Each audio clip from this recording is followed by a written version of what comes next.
नमो खण्डमण्डलाकारं व्याप्तं येन चराचरं तत्पदं दर्शितं येन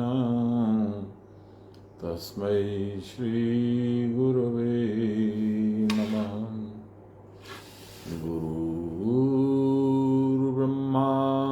गुरुर्विष्णु गुरुर्देवो महेश्वर गुरुर्साक्षात् परब्रह्म तस्मै श्रीगुरवे नमः। ध्यानमूलं गुरोर्मूर्ति पूजामूलं गुरोर्पदं मन्त्रमूलं गुरोर्वाक्यं मोक्षमूलं गुरोर्कृपां ब्रह्मानन्दं परमसुखदं केवलं ज्ञानमूर्तिं द्वन्द्वातीतं गगनसदृशं तत्त्वमस्यादिलक्ष्यम् एकं नित्यं विमलमचलं सर्वदा साक्षिभूतं भावातीतं त्रिगुणरहितं सद्गुरुं तं नमामि सद्गुरुं तं स्मरामि सद्गुरुं तं भजामि। नमो श्री ब्रह्म विद्या योग शास्त्रे नमः। श्री गुरुचरण कमलेभ्यो नमः। श्री कृष्णाय नमः।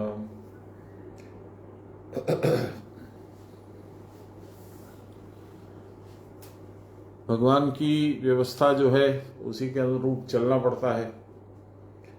कुछ कुछ अनअवॉइडेबल, कुछ ऐसा आ जाता है सिचुएशन कि मुझे छोड़ना पड़ता है और जाना पड़ता है दूसरे गांव।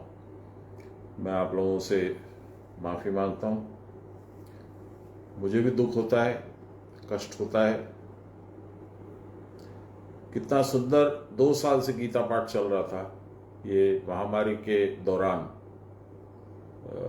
कोविड नामक जो महामारी है, इसकी वजह से हम लोग सब घर में थे, सुन रहे थे। अब सुनने वाले भी बहुत ज़्यादा इच्छुक नहीं है, क्योंकि उनको भी दूसरे काम होते हैं। 2 साल बैठ गए, सबको अपना अपना काम संभालना होता है। और मेरा भी अब कुछ न कुछ लगा ही रहता है। तो इसी के बीच में जितना भगवान परमिशन देंगे, जितना उनकी अनुकंपा होगी, कृपा होगी, उसके अनुरूप हम लोग पाठ करते चलेंगे। जहाँ तक मुझे ख्याल है, हम लोग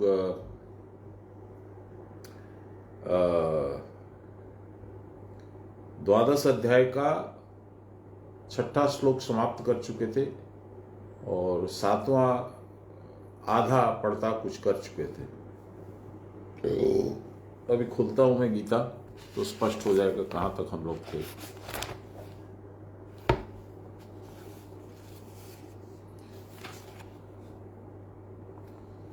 हाँ, आधा का 1-2 पेज हम लोग पढ़ चुके थे। तो हम लोग उसी से वापस स्टार्ट करते हैं। 7वां श्लोक फिर से हम लोग पढ़ते हैं।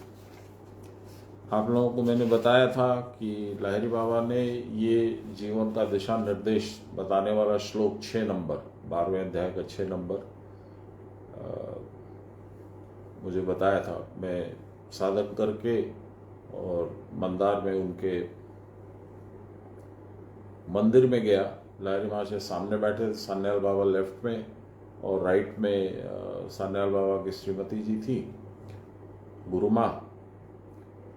तो मैं थोड़ा पूरा होश में नहीं था, चूँकि साधन थोड़ा लंबा चला था और उनकी कृपा है। तो ये गीता का ये वाला श्लोक उन्हीं के द्वारा खोला गया। और मुझे एक फूल भी उन्होंने मेरे सिर पे, जब पढ़ने के बाद मैंने उनको साष्टांग दंडवत प्रणाम किया तो एक फूल भी उन्होंने दिया। वो फूल मैंने आप लोगों को दिखाया था, गीता में मैंने रखा था। मैंने सिर्फ एक श्लोक पढ़ा था उस समय, उसका फल नहीं पढ़ा था। उसका फल 3-4-5 दिन के बाद में जब मैं आगे पढ़ने लगा तब मुझे ध्यान में आया कि अरे इसका तो ये फल है। तो वो फल जो है वो अभी पढ़ते हैं। मूल श्लोक जो था 6ठे अध्याय का वह यह था, ये तु सर्वाणि कर्माणि मयि सन्न्यस्य मत्परा अनन्यनैव योगेन मां ध्यायन्तम् उपासते। बाबा की भाषा में ही हम लोग थोड़ा जानने की चेष्टा करते हैं। परंतु जो सारे कर्म मुझ में अर्पण करते हुए मतपरायण होकर अनन्य योग के द्वारा ही मेरा ध्यान करते हुए उपासना करते। माने बाबा ने कहा कि तू अपने सारे कर्म मेरे चरणों में डाल, मेरा बन, और दूसरी किधर भी दिमाग नहीं लगा के मेरा ध्यान करते हुए उपासना कर। ये उनका निर्देश था। ये तो सब साधक लोगों के लिए मान्य होता है। यदि ऐसा तू कर पाएगा तो 7वें श्लोक में हम लोगों ने पढ़ा था, फिर से पढ़ रहा हूं आज। तेषामहं समुद्धर्ता मृत्यु संसार सागरात् भवामि न चिरेणार्थ मय्यावेशित चेतसाम। हे पार्थ, अर्जुन को संबोधन किया जा रहा है, उनका मृत्यु संसार सागर से मैं बिना विलंब, भवामि न चिरेणार्थ, 1 सेकंड भी नहीं लगाऊंगा, मैं समुचित उद्धार करता बनूंगा। यदि तू ऐसा करेगा, इस तरह से मेरी उपासना करेगा, तो समुचित माने हर प्रकार से मैं तेरा उद्धार करूंगा। कोई चेष्टा कर रहा आने का, लेकिन आ नहीं पा रहा है, पता नहीं क्या गड़बड़ है।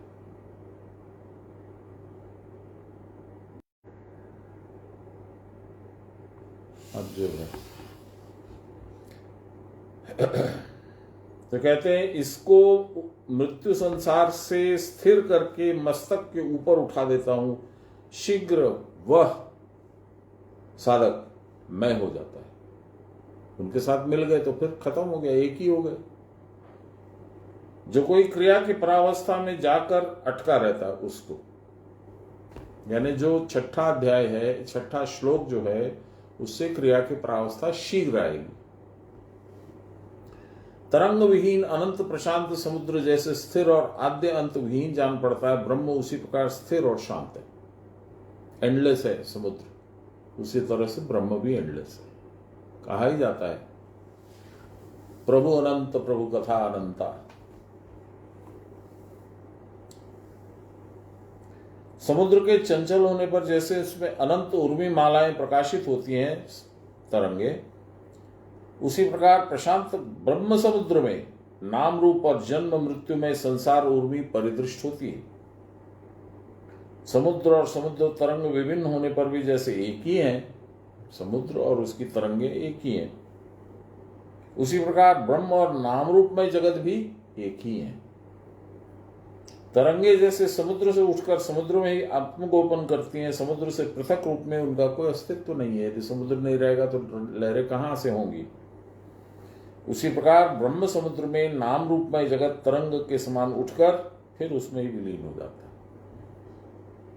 यह चांचल्य है तो कैसे? ब्रह्म के अनेक होने के संकल्प से। संकल्प क्यों होता है? यह अनिर्वचनीय है। ब्रह्म क्यों संकल्प करेंगे? ब्रह्म तो संकल्प विहीन है, विकल्प विहीन है, वो एक ही तो है। तो संकल्प क्या करेंगे और क्यों करेंगे? इच्छा होने पर ब्रह्म में जो स्पंदन होता है वही जगत योनि प्राण शक्ति है। यही प्राण शक्ति चंचल होकर संकल्प में मन को उत्पन्न करती है। प्राण शक्ति का चांचल्य पंच प्राण रूप में और श्वास प्रश्वास रूप में प्रवाहित होता है। पंच प्राण आप जानते हैं, प्राण, अपान, व्यान, उदान, समान।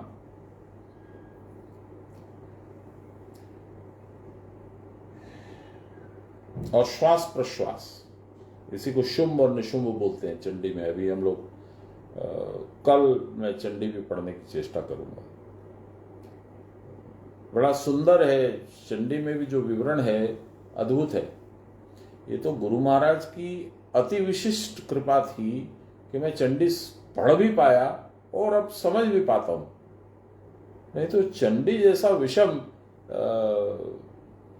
शास्त्र समझने से संभव नहीं है समझना। तो बाबा की कृपा थी, उन्होंने बोला है की बुझली ना एटा देख एरकम एटा एरकम एटा एरकम, ऐसे करके उन्होंने सब समझा दिया मुझे। और उनकी कृपा का नतीजा है कि आज चंडी पढ़ता हूं तो आनंद भी आता है और नई नई बातें समझ में आती हैं। कल पढ़ेंगे हम लोग। इस श्वास प्रश्वास के प्रवाह से प्राण के भीतर सुप्त संस्कार समूह जागृत होकर मन के आकार में परिणाम को प्राप्त होते हैं। प्राण ही ब्रह्म की माया है।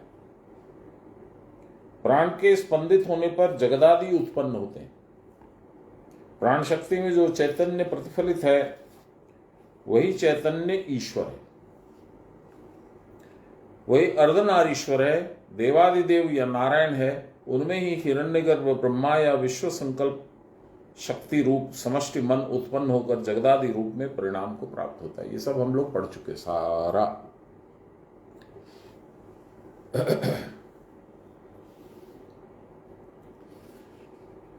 व्यष्टि भाव से वही अंतःकरण या तद अधिष्ठित चैतन्य सुख दुखादि के भोक्ता और जीव के रूप में प्रतिमान होता है। यह जीव चैतन्य और सर्वव्यापक ईश्वर चैतन्य वस्तु तो एक ही। आपके शरीर में मुख्य बात यह है कि आपके शरीर में ब्रह्म जो है, निराकार ब्रह्म, वो रूपवान होकर के या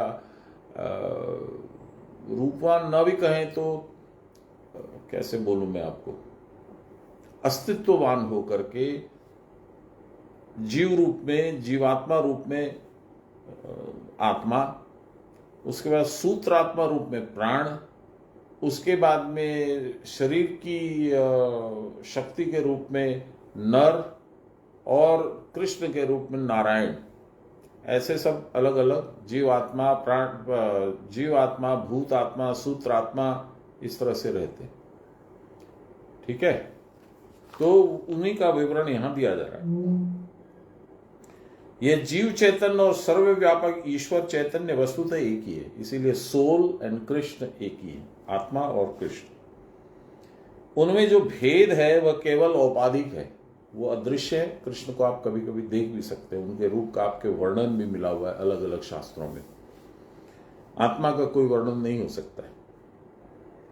अविद्या के हटने पर जब उपाधिकृत व्यवधान विलुप्त हो जाता है, उपाधिकृत, एक उपाधि थी कृष्ण, अज्ञान जब हट गया तो उपाधि भी हट गई।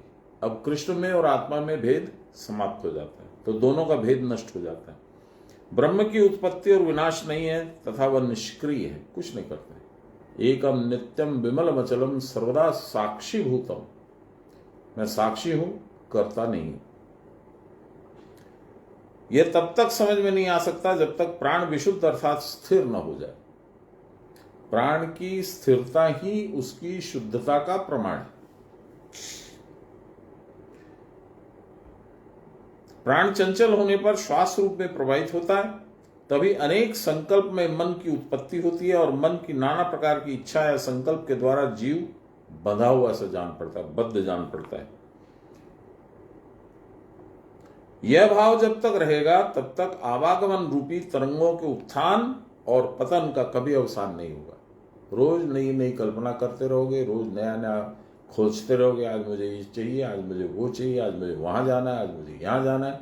ये कभी शांत नहीं होगा। कब तक?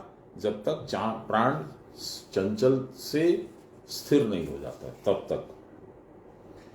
यह भाव जब तक रहेगा आवागमन रूपी तरंगों के उत्थान पतन का कभी अवसान न होगा। कठोपनिषद में कहा है, मृत्यो स मृत्युवाप्नोति यह नानेव पश्यति।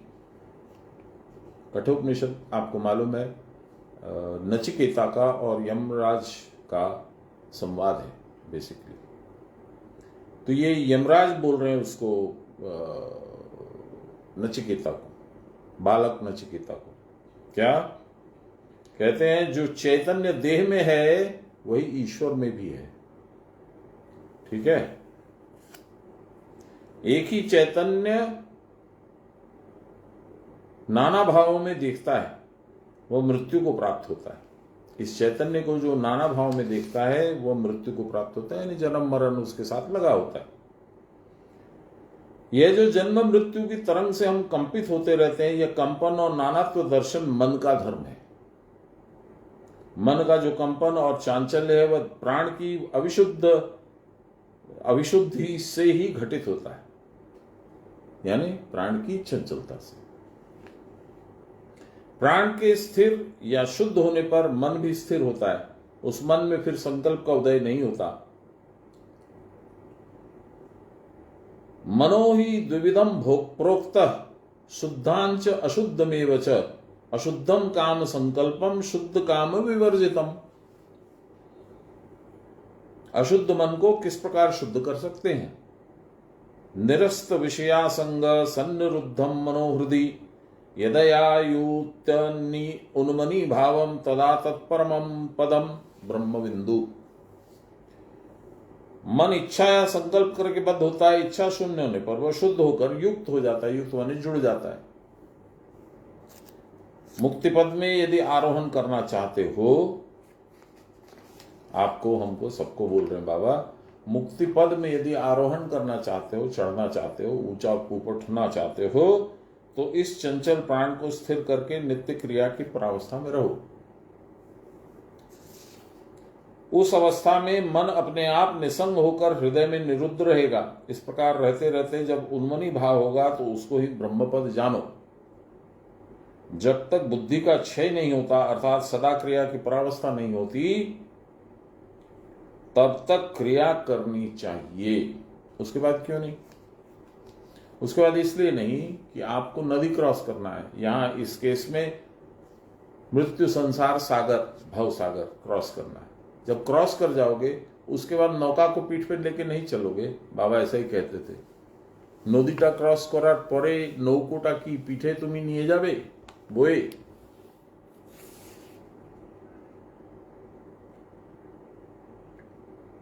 जब तक बुद्धि का क्षय नहीं होता, अर्थात सदा क्रिया की प्रावस्था नहीं होती,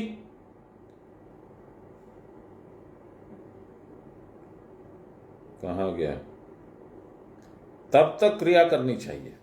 क्रिया की परावस्था ही ब्रह्मपद है। क्रिया की परावस्था में प्राण आत्मा में अटका रहता है। यही निरोध रूप समाधि की अवस्था है। जीवात्मा चैतन्य रूप है, वह वृक्षादि में भी है। क्रिया करके क्रिया की परावस्था में जो चैतन्य होता है, उस चैतन्य में स्थिर होकर रहने पर सर्वम ब्रह्ममय जगत होता है। देखिए बहुत सिंपल है। आप कौन है? आप परब्रह्म परमेश्वर का अंश है। तो फिर ये आप विचित्र विचित्र रूप, विचित्र विचित्र नाना उपाधि युक्त लोगों को कैसे देख रहे हैं? तो सब तो भगवान के अंश हैं। पेड़ भी, पौधा भी, जानवर भी, कुत्ता भी, बिल्ली भी, गाय भी। तो अलग अलग क्यों देख रहे हैं? ये आपके चित्त में प्रतिबिंबित विविधता है।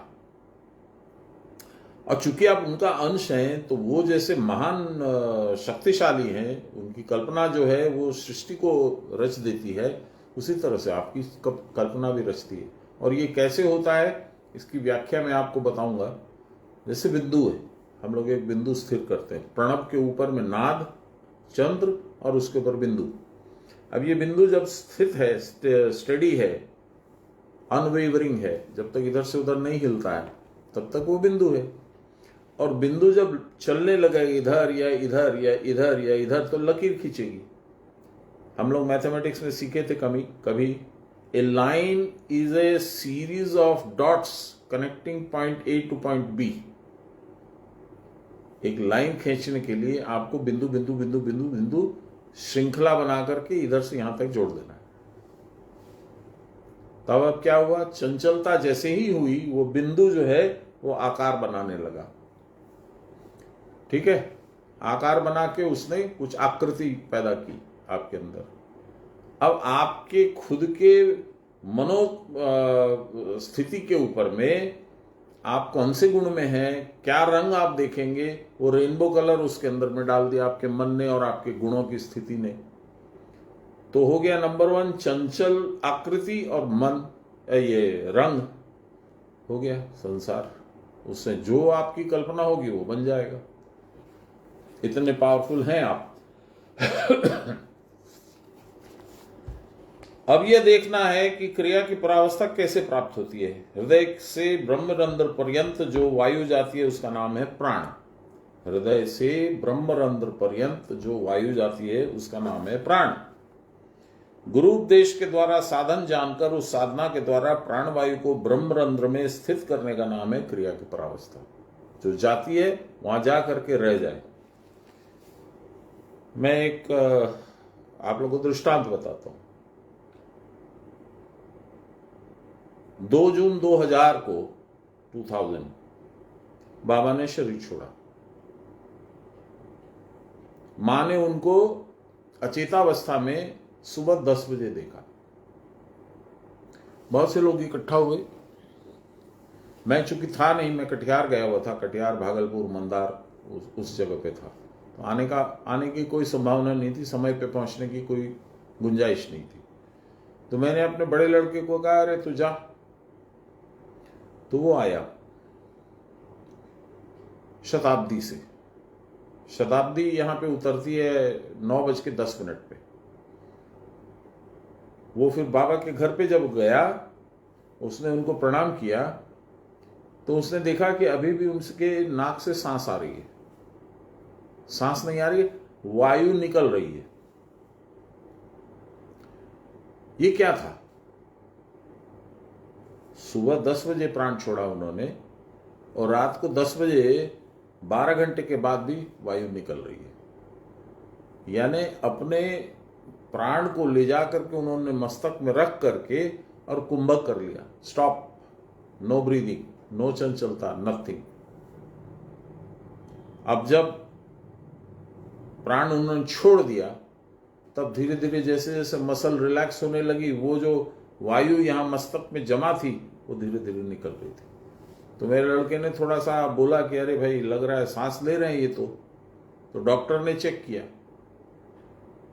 तो बोला नहीं है, ये कुछ और है, सांस नहीं है। तो अब जो लोग समझते हैं वो लोग तो समझ गए कि ये कुंभक किया हुआ था। वही वायु जो कुंभक से यहाँ रोक रखी थी उन्होंने, वो छूट रही है धीरे धीरे।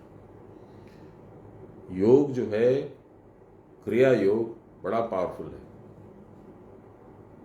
और जानते हैं बाबा किस तरह से पाए गए थे? जैसे कि सामने में गुरु महाराज खड़े हों, उनके चरणों में प्रणाम कर रहे थे, उसी तरह से सिर नीचे था, हाथ जुड़े हुए थे और घुटनों के बल वो थे। जैसे हम लोग गुरु महाराज को प्रणाम करते हैं उसी तरह से। तो अवश्य उनके गुरु महाराज को उनको दर्शन हुआ। बहुत साधारण है, गुरु महाराज तो आते ही हैं और ये तो इस जीवन की उनके अंतिम क्षण थे कुछ, तो गुरु महाराज का तो आना आवश्यक ही है। और उन्होंने कुछ आदेश दिया होगा, ऐसा मुझे भगवान दा ने बोला, बाबा के गुरु भाई ने। एनीवे, आत्मा के स्वरूप परिज्ञान का उपाय बतला रहे हैं। ऊर्ध्व बिंदु और अधो बिंदु के बीच में मन रहता है। सब इंद्रियों में मन ही ब्रह्म अर्थात सर्वव्यापक है। यह मन यदि मन में स्थित होता है तो ब्रह्मलीन हो जाता है। तब कर्ता और करण कुछ भी नहीं रहते। कर्ता माने करने वाला और करण माने इंप्लीमेंट्स, टूल्स, आंख, नाक, कान इत्यादि। क्रिया की परावस्था में ब्रह्म ही करता है, उनका कोई कार्य कारण नहीं है। यही अनादि कारण है। वह बिना पैर के चलते हैं, बिना हाथ के ग्रहण करते हैं, बिना आंख के देखते हैं और बिना कान के सुनते हैं। ये बाबा ने हमको बताया था जब फर्स्ट नाइट हम उनके यहाँ स्पेंड किए थे। उनकी तबीयत बहुत खराब थी, मेरा ख्याल है 98 की बात होगी। उन्होंने आदेश दिया तो रुक जा। मैं कुछ कपड़े लत्ते लेके नहीं आया था, शेविंग का ब्रश वगैरह कुछ नहीं लाया था। मैंने कहा जी बाबा रहूंगा, आदेश हो गया। तो रात में रुका था। सुबह में उन्होंने बोला, योगी किच्छु लागे ना, चूल दी देखे, पायर नौक दिए, ग्रहण करे, सब बोल रहे थे।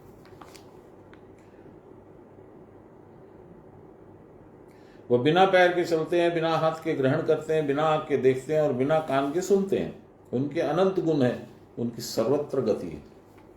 यहीं पे बैठे हैं, जहां चाहेंगे वहां जाएंगे, जहां चाहेंगे वहां देखेंगे, जहां चाहेंगे वहां कुछ बोल भी सकते हैं। सर्वत्र गुण है। सर्वत्र गति है, इसीलिए वह वासुदेव अर्थात उत्तम पुरुष है, वही सर्वव्यापक हैं, जगन्नाथ हैं, उनकी इच्छा से ही सब कुछ हो रहा है। ऊर्ध्ववायु को नाश करके अधोवायु में जाने का नाम ही अपान है। उस श्वास को सामने से पीछे की ओर मेरुदंड में गमन कराने का नाम मन है। उस मन में जो बैठा है अर्थात जो क्रिया की पर अवस्था में है, सारे देवता अर्थात क्रियावान उसी की उपासना करते हैं। वह वामन ही हृत पद्म मध्यवर्ती आकाश है। हृद पद्म मध्यवर्ती, उसके बीच में आकाश है।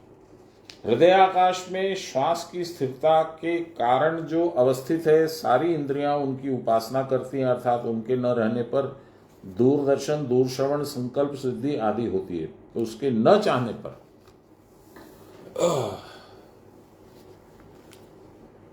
योगाभ्यास के द्वारा अनन्य चित्त होकर जो मत पर बन के रहते हैं, अर्थात सर्वदा क्रिया में ही लगे रहते हैं, उनको क्रिया की परावस्था रूप पुरुषोत्तम रूप का दर्शन सहज हो जाता है। दूसरे कुटस्थ के भीतर परव्योम रूप शिव का दर्शन करते हैं। इन दोनों को अंत में एक ही अवस्था प्राप्त हो जाती है। ज्योति के भीतर आकाश है, आकाश के बिना ज्योति हो नहीं सकती, अतएव ज्योति और आकाश परस्पर सापेक्ष हैं। वो रहेगा तो वो रहेगा, वो रहेगा तो वो रहेगा। दोनों का समान बल है, अर्थात क्रिया की परावस्था में तथा कुटस्थ में, दोनों अवस्थाओं में ब्रह्म का अनुभव समान रूप से होता है। 7वां श्लोक समाप्त। आज फेसबुक पे कोई आ नहीं पा रहा है, एक दो लोग चेष्टा कर रहे हैं पर उनको मिल नहीं रहा है कनेक्शन, लगता है। मैं वाईफाई ऑफ कर दूं तब शायद लग जाएगा, देखता हूं।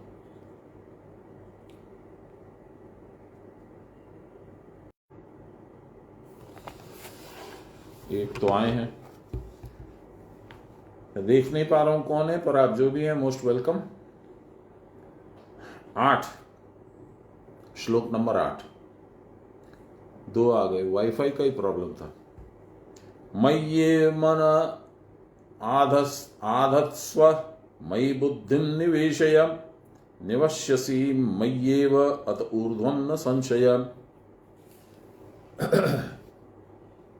मुझ में ही मन को स्थिर करो या स्थापन करो, वहीं पे लगा दो, वहीं पे बैठा दो। मुझ में ही बुद्धि को निविष्ट करो और इससे परे अर्थात शरीरपात के बाद भी मुझ में ही वास करोगे, इसमें संशय नहीं है। अभी जो 7वां श्लोक हम लोगों ने पढ़ा और जिसकी व्याख्या की, उसमें यह था कि तुम ऐसा करोगे, ऐसा करोगे, ऐसा करोगे तो मुझको पाओगे। अब कह रहे हैं कि ये देह रहते हुए पाओगे, 7वें श्लोक के अनुसार। अब कह रहे हैं देह पात के बाद भी, देह जब नष्ट हो गई, स्थूल देह नष्ट हो गई, तब कहां जाओगे? कहते हैं मुझ में ही रहोगे। तुम मुझ में संकल्प विकल्पात्मक मन को स्थिर करो, व्यवसायत्मिका बुद्धि को भी मुझ में सन्निवेशित करके निविष्ट करो। ऐसा करने पर मत प्रसाद से ज्ञान लाभ करके देह के अंत होने पर मुझ में ही वास करोगे, अर्थात मत स्वरूप में अवस्थान करोगे, इसमें कोई संशय नहीं। ये भगवान बोल रहे हैं। श्रुति में भी है, देहांत होने पर उपास्य देवता तारक ब्रह्म मंत्र का उपदेश दिया करते हैं। उपास्य देवता वो भगवान कृष्ण हो सकते हैं, शिव हो सकते हैं, या गुरु रूप भी हो सकते हैं। आध्यात्मिक व्याख्या लाहिरी महाशय बोल रहे हैं, मुझ में ही मन को रख दो, अर्थात क्रिया की परावस्था में बुद्धि को स्थिर करते हुए निश्चेष रूप से प्रवेश करा दो। इस प्रकार निश्चेष रूप से आवेश करने पर यह निश्चय ही मैं हो जाएगा निश्चित रूप से, तथा ऊर्ध्व में जाएगा, मस्तक के ऊपर चढ़कर बैठा रहेगा, इसमें कोई संदेह नहीं है। मन में जब तक संकल्प विकल्प है, ये करो कि वो करो, यहां जाऊं कि वहां जाऊं, ये खाऊं कि नहीं खाऊं, संकल्प विकल्प, तब तक ब्रह्म में प्रवेश नहीं कर सकते। यह मन अति स्थूल है, इसको हाथी बोलते हैं। कबीरदास जी ने भी बोला है, भक्ति द्वार बड़ा सांकरा, और नहीं दिखाया उसका, एंट्रेंस नहीं दिखता, इतना सकड़ा है वो पाइप समझ लो उसको, वो इतना महीन है और नहीं दिखा है। मन ऐरावत हो ही रहा, हाथी के जैसा हो रहा है, किसी भी पैठ हो जाए।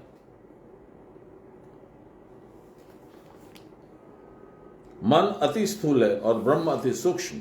स्थूल सूक्ष्म में कैसे प्रवेश करेगा, यही बोले कबीरदास जी।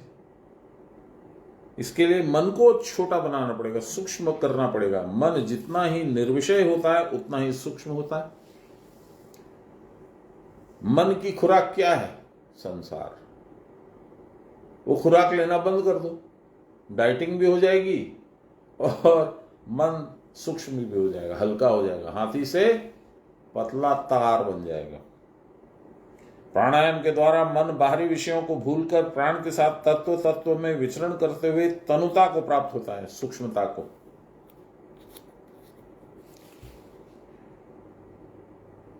तनुता को प्राप्त मन जब धीरे धीरे अदृश्य हो जाता है, तब परावस्था में पहुंच जाता है, तब मन रहता ही नहीं है मन, अतएव मन में भी कुछ नहीं रहता। तरंग शून्य समुद्र जिस प्रकार अतीव प्रशांत रूप धारण करता है, संकल्प विकल्पात्मक मन जब सूक्ष्मात सूक्ष्मतर होकर आत्माकाश में लीन होता है, तो योगी का चित्त भी उसी प्रकार प्रशांत भाव धारण करता है। आपको याद करा दूं, मंदार का जो शिव मंदिर के ऊपर श्लोक लिखा हुआ है, सान्याल बाबा ने लिखवाया था, यही तो बोल रहे हैं वो भी, शिव जी भी यही बोल रहे हैं। सान्याल बाबा शिव जी के माध्यम से हम लोगों को भी यही ज्ञान दे रहे हैं। क्या? न विरतो दुश्चरित न शांतो न शांतो न प्रशांत स न प्रशांत मनसो वापी प्रज्ञा नैनम न मुवाप्नुयात्। थोड़ा सा गलत बोल गया मैं, फिर से बोलता हूं। न विरतो दुश्चरित न शांतो न समाहित न प्रशांत मनसो वापी प्रज्ञा नैनम न मुवाप्नुयात्। उसका मन जो है प्रशांत नहीं है, चंचल है, उछल कूद कर रहा है, खुद भी वो उछल कूद कर रहा है, अपने आप में नहीं रहता है, संसार में घूमता है। दुष्चरित्र उसका समाप्त नहीं हुआ है, तो उसको मैं प्रज्ञानयन कैसे दूं? प्रज्ञानयन ये कुटस्थ नहीं दे सकता।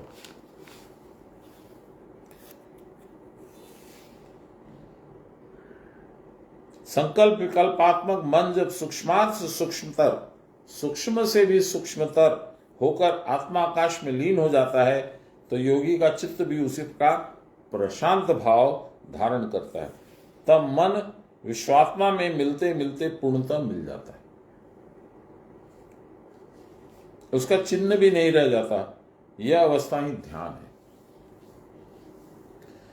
यह अवस्था जितनी ही गंभीर से गंभीरतर होती है, उतनी ही समाधि की अवस्था प्रारंभ होती है। यही है मन को स्थिर मन में प्रवेश करा देना। कहां चला गया रे बाबा?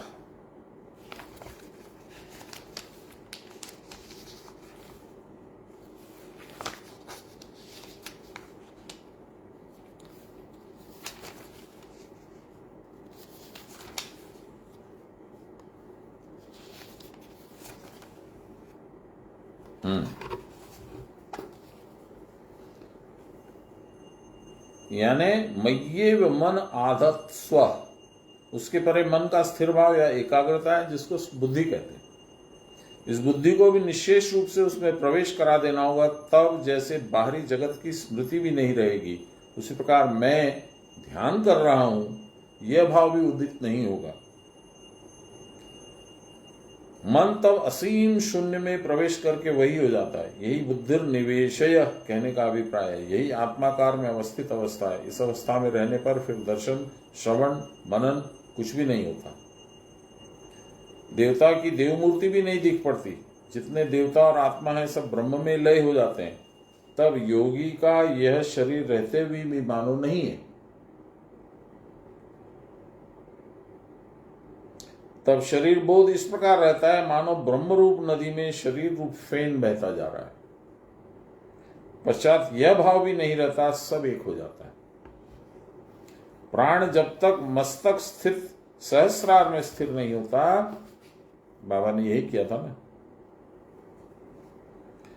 तब तक यह अवस्था प्राप्त नहीं होती। इसलिए सर्वदा आत्मचिंतन में रत रहो, गुरु उपदेश के अनुसार प्राण को स्थिर करने की चेष्टा करो, इससे यह अवस्था अपने आप प्राप्त होगी।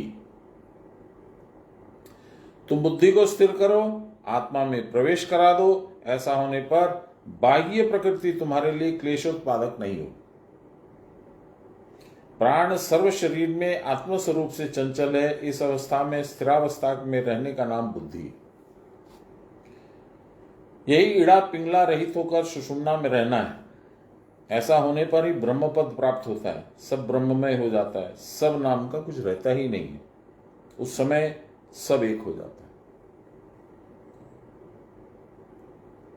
तस्मात् त्वं सर्वदा भिन्नमात्मानं हृदि भावय, बुद्धयादिभ्यो बहिः सर्वमनुवर्तस्व माखिल।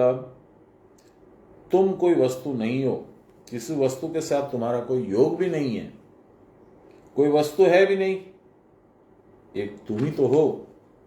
बुद्धि रूपी दर्पण में एकमात्र तुम ही प्रतिबिंबित हो रही हो, तुम्हारे बाहर भी तुम्हारे सिवा और कुछ नहीं है। इसको जानो, इसको जान लेने पर फिर तुम्हें कोई क्लेश नहीं होगा। क्रिया करके क्रिया की परावस्था की प्राप्ति होने पर यह निजबोध रूप होता है।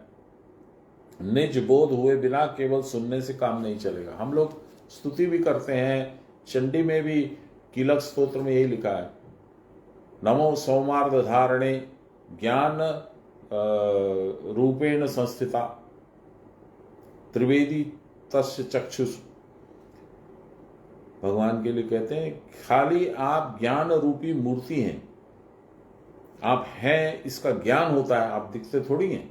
ना आपका कोई रंग है, ना रूप है, ना कुछ है। न तस्य प्रतिमा अस्ति, उसका कोई, उनकी कोई मूर्ति भी नहीं है, कोई रूप भी नहीं है, कुछ भी नहीं है। 9वां श्लोक। अथ चित्तं समाधातुं न शक्नोषि मयि स्थिरम् अभ्यास योगेन ततो मामिच्छाप्तं धनंजय। हे धनंजय, मुझ में चित्त को स्थिर करके रखने में यदि तुम समर्थ नहीं होते हो, if you are not able to do it, तब अभ्यास योग के द्वारा मुझको पाने की तुम इच्छा करो। आध्यात्मिक व्याख्या लाहिरी महाशय 2 लाइन। यदि कदाचित मुझ में मन इस प्रकार तुम स्थिर नहीं कर सकते हो तो अभ्यास करने की इच्छा करो, अर्थात क्रिया बढ़ाओ। ये बाबा कई बार बोलते थे, आरो क्रिया टू बढ़ाओ। देखो, भगवान में मन और बुद्धि को निविष्ट कर देना कठिन साधना है, इजी नहीं है। सबको इतना सामर्थ्य नहीं होता। चित्त के प्रमादवश सूक्ष्म विषय में मन को बहुत देर तक रखना सबके लिए साध्य होना संभव नहीं। जिनका चित्त ऐसी एकाग्रता से युक्त नहीं है, उनके लिए किसी कौशल का अवलंबन करना ही श्रेष्ठ करें। Try some tricks, try some special skills.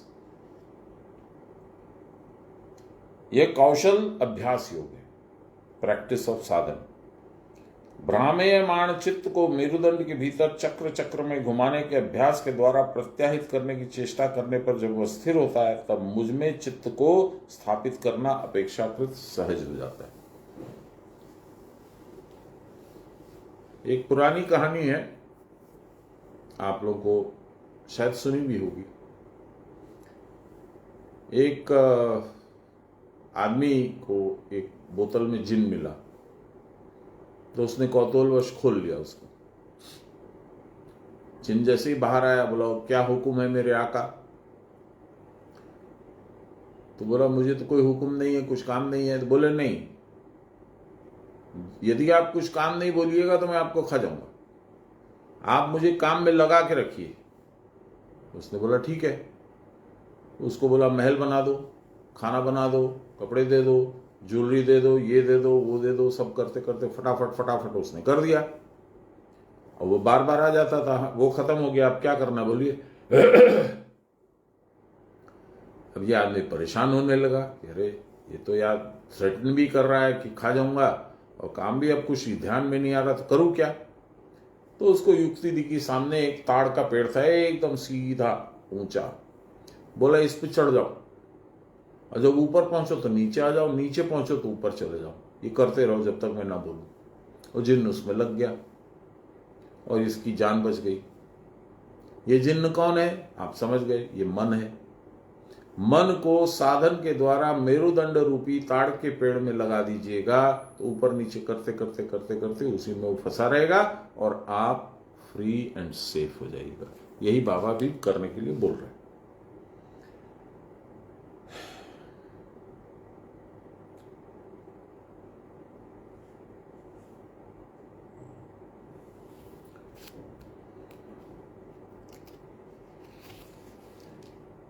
यदि कदाचित मुझ में मन इस प्रकार स्थिर नहीं कर पाते हो तो अभ्यास योग करने की इच्छा करो, अर्थात क्रिया को बढ़ाओ।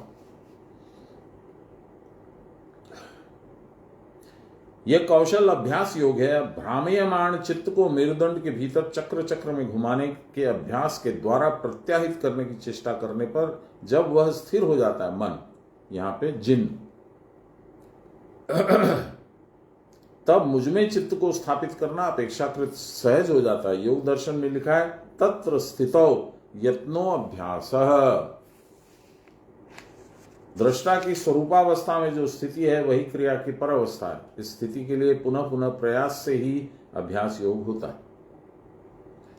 इस स्थिति के बिना किसी के लिए ईश्वर साक्षात करना संभव नहीं है। किसी को भी यह स्थिति एक बार की नहीं आ जाती। झट से किया, आंख बंद किया और हो गया, नहीं होता। बरसों बरस लगते हैं, कई कई जन्म भी लग सकते हैं।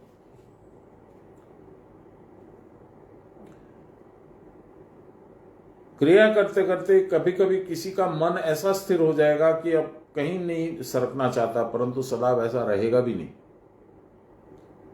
अनेक बार चेष्टा करने पर असफल भी होना पड़ सकता है। हे साधक, इस कारण कभी हतोत्साह मत हो जाना। गुरु उपदेश मार्ग से प्रयत्न करते करते मन लक्ष्य के समीप पहुंचेगा ही। अति समीप पहुंचकर भी संभव है कि फिर नीचे गिर जाए, तो भी आशा त्याग मत करना। जितनी बार गिरो उतनी बार उठाओ और चेष्टा करो। इस प्रकार बारंबार चेष्टा करने पर उद्देश्य को प्राप्त करना सहज होगा। तब लक्ष्य में मन को प्रवेश कराने में विशेष आयास नहीं लगेगा। यह इतना सहज और स्वाभाविक हो जाएगा कि इच्छा होते ही चित्त निरालंब में स्थिर किया जा सकेगा। तब अभ्यास बंद कर देने पर भी कोई क्षति ना होगी। बड़ी मुश्किल है, लोग आ नहीं पा रहे, ज्वाइन नहीं कर पा रहे।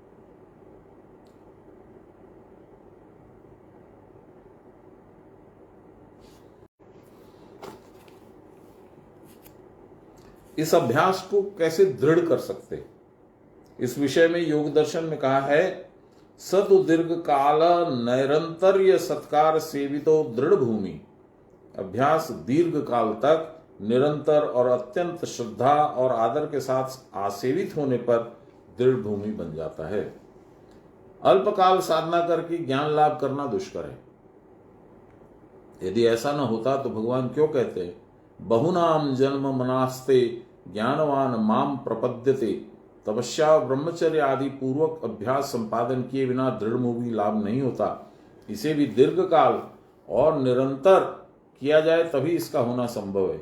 जो लोग शीघ्र और सहज ही कुछ हो जाने की भावना करते हैं, उनके लिए व्याकुल हो जाते हैं, उनको गीता के इस भगवत वाक्य तथा योग दर्शन के उपयुक्त सूत्र पर ध्यान रखना होगा।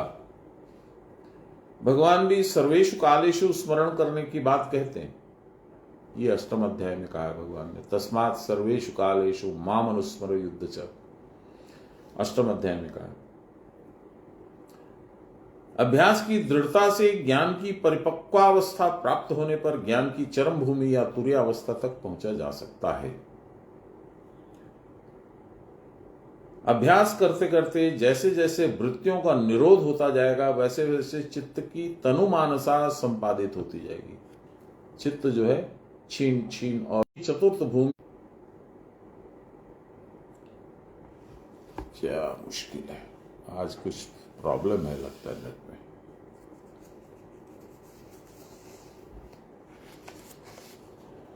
ঝুম অনেক কষ্ট দিচ্ছি, ওয়াইফাইটা চলছে না, লেগে থাকো, যতটা পাবে পাবে।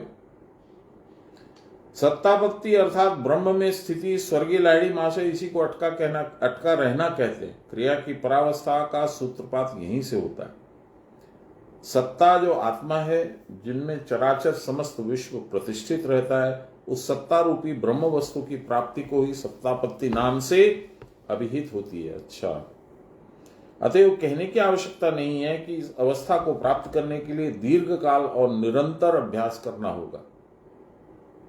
कबीर ने कहा है, निस्दिन हरि ध्याये बिना मिले न दुर्लभ योग। दिन रात ध्यान किए बिना कोई हरि के साथ योग प्राप्त नहीं कर सकता है। महात्मा कबीर ने दूसरी जगह यह भी कहा है कि लंबा मार्ग दूर घर विकट पंथ बहुभार। लंबा मार्ग, दूर घर, विकट पंथ, रास्ता भी बहुत टेढ़ा बांका, उल्टा नीचा, स्लिपरी, पत्थरों से भरा, और बहुभार, तुमने बहुत सारा भार अपने ऊपर ले रखा है, कैसे पहुंचोगे? रास्ता लंबा है, घर बहुत दूर है, इसका कोई ठिकाना नहीं, राह भी बड़ी विकट है और कंधे पर भारी बोझ है। इस अवस्था में दुर्लभ हरि मिलेंगे तो कैसे? जो विद्वान पुरुष इस प्रकार के उपाय का अवलंबन करके प्रयत्न या अभ्यास करता है, उसी का आत्मा ब्रह्मधाम में प्रवेश करता है। वो ब्रह्मधाम क्या है? बाबा का फेवरेट एक गाना है जो कृष्णा जी, बाबा जब भी आते थे, जब भी मिलते थे, और इस बार भी हम ला रहे हैं, जब कृष्णा जी आई थी कुछ दिन पहले, तो वो गाना बाबा को समर्पण किया गया था।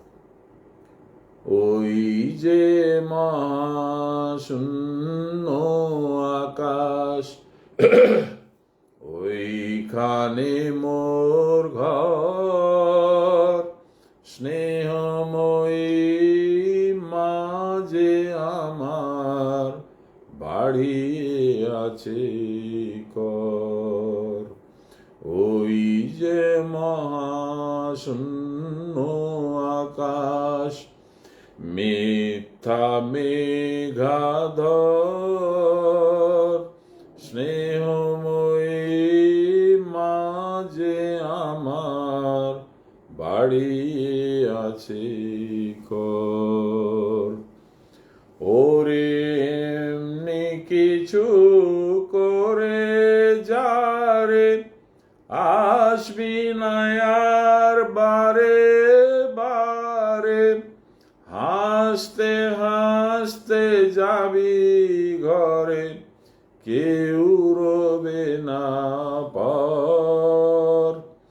ওই যে মহাশূন্য আকাশ, ওইখানে মোর ঘর, স্নেহময়ী মাঝে আমার বাড়ি আছে कर। ये बाबा को बहुत पसंद था। हम लोगों ने कई बार सुना है, कुछ कुछ याद है, कुछ कुछ भूल गए, पर क्या सुंदर भाव है, देखिए। ওরে দেখবি যদি রূপটি মায়ের, মামা করে ডাক। याद नहीं है उसके बाद। 10वां श्लोक, टाइम है क्या? है। अभ्यासे अप्य समर्थोऽसि मत कर्म परमो भव, मदर्थमपि कर्माणि कुर्वन् सिद्धिम वाप्स्यसि। यदि अभ्यास में भी समर्थ नहीं हो, वो भी नहीं कर पा रहे, तो मत कर्म परायण बनो। मेरे उद्देश्य से या मेरी प्रीति के लिए सब कर्मों को करते हुए सिद्धि प्राप्त कर सकोगे।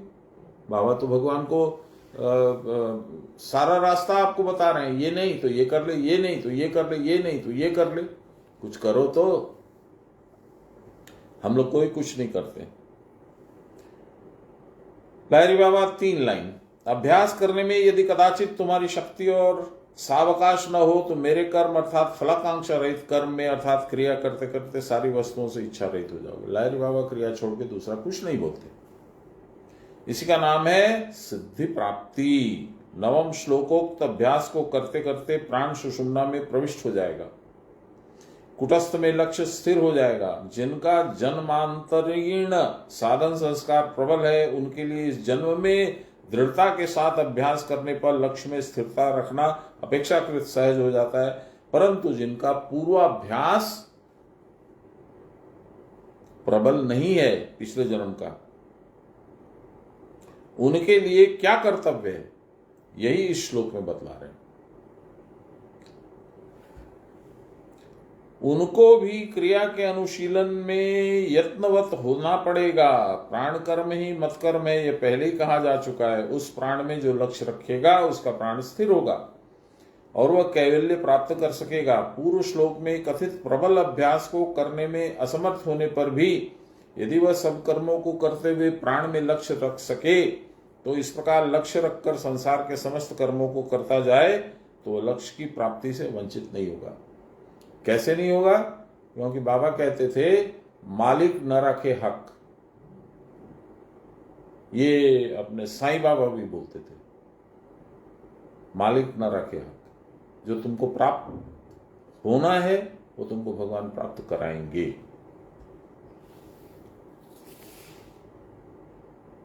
इस भाव के साधक आसन पर बैठकर संभवतः कुछ देर तक साधन करते हैं, परंतु पूर्वोक्त श्लोक के अभ्यासी के समान दिन रात इस विषय में प्रयत्न नहीं कर पाते।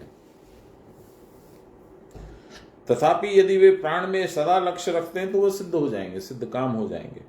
प्राण का प्रच्छेदन विधारण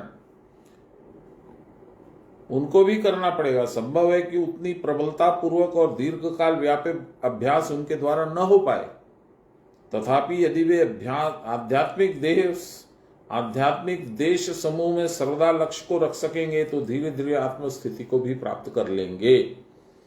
उसके साथ ज्योतिषमती प्रवृत्ति या हृदय ज्योति की धारणा और अनाहत नाद की धारणा का अभ्यास करने पर, उनके साथ कुछ कुछ प्राणायाम का अभ्यास करते रहने पर बहुविध अंतरस्थ नाद समूह सुन पड़ेंगे।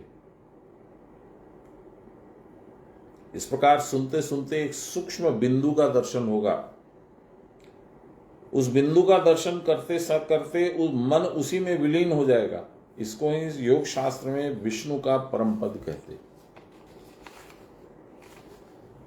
क्रियाभ्यास के विषय में तो पूर्व श्लोकों में भी कहा जा चुका है, तो बार बार रिपीट क्यों कर रहे हैं भगवान?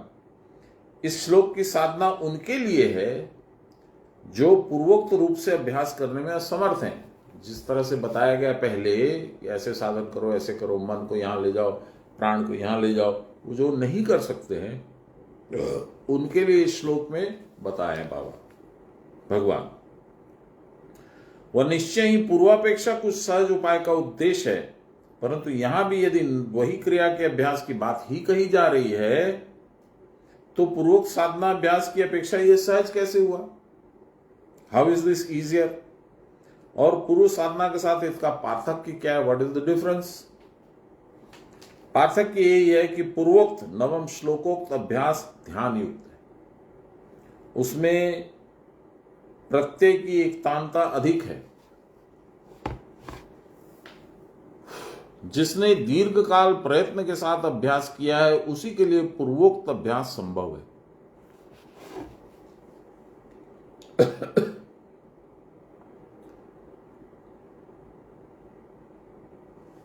कहां चला गया? दीर्घकाल अभ्यास के फलस्वरूप जो चित्त की एकतांता आती है, वह एकतांता जितनी ही दीर्घकाल स्थायी होती है उतना ही साधक का क्लेशदायक विक्षेप भाव विदूरित होता है। तब क्रियाभ्यास अधिक कष्ट साध्य नहीं जान पड़ता है। इसके साथ ईश्वर प्रणिधान अचंचल स्थिर दिव्य भाव होने के कारण अविद्या रूप आदि पंच क्लेश क्षीण होते हैं और मन सहज ही निरुद्ध हो जाता है। फलस्वरूप शीघ्र ही सविकल्प समाधि का उदय होता है। जिसके लिए इस प्रकार दृढ़ अभ्यास के साथ साधन करने की संभावना नहीं है, जो नहीं कर पाते, कोई भी कारण हो, पूर्व अभ्यास नहीं है, पुण्य उदय नहीं हुआ है, गुरु में उतनी भक्ति नहीं है, साधन में उतना लगाव नहीं है, कुछ भी हो, बहुत सारे कारण हो सकते हैं और उनमें बहुत 10 में से 5 कारण भी हो सकते हैं। तो जो अभी वासना के प्रबल वेग से इतस्तर धावित होते, इधर उधर भागते हैं, उसके लिए श्वास में लक्ष्य रखना और गुरु उपदेश के अनुसार नित्य नियमित भाव से कुछ कुछ प्राणायाम आदि का अभ्यास करना आवश्यक है। जो प्रतिदिन कुछ कुछ अभ्यास भी करता है, उसका प्राण और उसके साथ मन धीरे धीरे स्थिर हो जाता है। जो स्थिरता का आस्वादन पाता है वह फिर इस अभ्यास का परित्याग नहीं कर सकता है। क्रमशः उनका नशा जमते जमते ऐसा जम जाता है कि वह क्रिया करे बिना रह ही नहीं सकता। जो इस प्रकार लगा रहता है उसके प्राण अंत में चरम तत्व में प्रतिष्ठित हो जाते हैं। यथा वायु वशाद गंध स्वाश्रयाद घ्राणमाविशेत योगाभ्यासारतं चित्तमेवात्मानमाविशेत। जैसे वायु के द्वारा गंध अपने आश्रय पुष्प आदि से लोगों के नासारंध्र में प्रवेश करती है। वायु जो है गंध को फूल से निकाल के आपकी नाक में टलाती है, वैसे ही योगाभ्यास रत चित्त विषय अंतर का परिहार कर आत्मा में प्रविष्ट हो जाता है। मैंने एक बार बाबा से पूछा था, बाबा इतना तामझाम करने का क्या है, ये क्रिया वो क्रिया, ये इतना वो उतना वो उतना। यदि हम एक लिमिटेड क्वांटिटी में साधन करें तो मान लीजिए 36 करें तो बोले देखो 36 करने का भी लाभ है, नहीं करने से 36 ही करना अच्छा है। क्या लाभ है बाबा? जैसे तुम शोरूम से जाके नई गाड़ी लाए, नई गाड़ी लाके अपने घर में गैराज में खड़ी कर दिए। रोज सुबह में गैराज खोल करके और गाड़ी को साफ सुथरा करके तेल मोबिल पानी सब चेक करके थोड़ा सा स्टार्ट करके उसको गर्म करके फिर बंद करके गेट लॉक करके चले गए। तो इससे ये होगा कि जिस दिन तुम्हारी इच्छा होगी कि लंबी यात्रा में कहीं जाएं, यहां से हम दिल्ली घूमने जाएं उस गाड़ी को लेके, तो तुम्हारे लिए गाड़ी ठीक कंडीशन में रहेगी। ये लाभ होगा। छोटी मात्रा में यदि तुम साधन करते जाओगे उससे इतना ही लाभ होगा कि किसी दिन तुम्हारे मन में भगवत कृपा से यदि इच्छा जाग गई कि तुमको लंबी दीर्घ क्रिया करनी है तो वो संभव हो जाएगा। पूज्यपाद श्रीधर स्वामी मतकर्म शब्द से ऐसा अर्थ बताते हैं कि पूजा, चर्या, एकादशी व्रत तथा नाम संकीर्तन आदि कर्म ईश्वर उद्देश्य से करने पर मुक्ति प्रदान करते हैं। श्रीमद शंकराचार्य ने भी कहा है कि अभ्यास के बिना केवल मेरे लिए कर्म करते हुए भी सिद्धि प्राप्त कर सकोगे, अर्थात क्रमशः चित्त शुद्धि और ज्ञान प्राप्ति के लिए सिद्धि अर्थात मोक्ष लाभ भी तुम कर सकोगे। श्रद्धा पूर्वक श्रवण कीर्तन आदि तथा भगवत प्रतिमा आदि की पूजा के द्वारा चित्त शुद्ध हो सकता है, परंतु हर चीज में परंतु है, परंतु विधि पूर्वक प्रतिमा का पूजा अर्चन आदि भी सहज व्यापार तो नहीं है ना। इसमें भी न्यास भूत शुद्धि यथेष्ट परिमाण में करनी पड़ती है, क्योंकि इसके बिना प्राण शुद्ध नहीं होता। पूजा आदि में शुद्धि का उद्देश्य भूल जाने पर वह पूजा आदि अनुष्ठान बाह्य डंबर में परिवर्तित हो जाता है। नाम संकीर्तन आदि करते करते जिसका चित्त भगवत मुखी हो जाता है, उसके लिए यह संकीर्तन आदि निरर्थक नहीं समझना चाहिए। भगवान के लिए कर्म करने पर उसके द्वारा सिद्धि हो सकती है, परंतु भगवान के लिए कर्म करना अभ्यास का फल है। बिना अभ्यास के भगवत कर्म भी होगा कैसे? मन में समझ लिया कि जो कुछ करता हूं भगवान के लिए तो करता हूं, परंतु इसके लिए भी तो स्मृति शुद्धि आवश्यक है।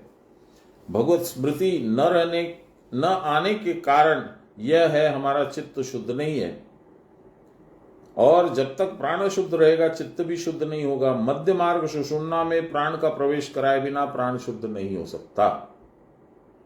सुषुम्ना मार्ग में प्राण को प्रवेश कराने का सहज उपाय है प्राण को स्थिर करना, जो प्राणायाम को साधना के द्वारा सहज ही जो हो जाता है। चैतन्य ही प्राण रूप में और प्राण ही अखिल वस्तु रूप में प्रकाशित हो रहा है। क्या बोले? चैतन्य यानी भगवत सत्ता वह प्राण रूप में, और प्राण ही निखिल विश्व के रूप में प्रकाशित हो रहा है, दिख रहा है हम लोग को। मन और बुद्धि भी प्राण के ही प्रकाश मात्र हैं। प्राण के प्रतिष्ठित होने पर ही इंद्रियां, मन और बुद्धि सब शुद्ध और निर्मल हो जाते हैं। अतएव प्राणायाम के द्वारा जब तक मन शुद्ध नहीं होता तब तक कोई कर्म भगवत कर्म नहीं जान पड़ेगा। यदि जान पड़ता है तो केवल मौखिक। प्राणायामेर हृदय दोषान, प्राणायाम के द्वारा सारी अशुद्धियां क्षय हो जाती हैं। अतएव भूत शुद्धि, स्मृति शुद्धि, भगवत प्रीत्यर्थ कर्म करने के लिए भी प्राण की उपासना एकमात्र कर्तव्य है। चित्त शुद्धि के बिना वैराग्य उत्पन्न नहीं होता, वैराग्य के बिना ज्ञान उत्पन्न नहीं होता, और प्राण की उपासना के बिना चित्त की शुद्धि नहीं होती। प्राण की उपासना करते करते प्राण जितना ही स्थिर और विशुद्ध होता है, उतना ही वह अन्य वस्तुओं में नहीं जाता है। कुछ भी पाने की फिर इच्छा नहीं होती है। उस इच्छा रहित अवस्था का नाम ही सिद्धि है। आज यहीं इसको समाप्त करते हैं। कल से भगवान हम लोग को बताएंगे कि भक्त के लक्षण क्या है। जो मेरा भक्त है, जिसको मैं प्रिय भक्त मानता हूं, उसके लक्षण क्या है। तो वो कोई मुझे लगता है 28-30 लक्षण हैं। वो 12 नंबर श्लोक से लेकर 20 नंबर श्लोक तक हम लोग पढ़ेंगे। तब तक वो अलग अलग लक्षण अलग अलग श्लोक में भगवान बताएंगे। आज हम लोग इसको यहीं समाप्त करते हैं। ब्रह्मार्पणम ब्रह्म हविर्ब्रह्माग्नो ब्रह्मणाहुतम ब्रह्मैव तेन गंतव्यम ब्रह्म कर्म समाधिना। नमो श्री ब्रह्म विद्याम योग शास्त्रे नमः। श्री गुरुचरण कमलेभ्यो नमः। श्री कृष्णाय नमः। ब्रह्मार्पणम ब्रह्म हविर्ब्रह्माग्नो ब्रह्मणाहुतम ब्रह्मैव तेन गंतव्यम ब्रह्म कर्म समाधिना। ओ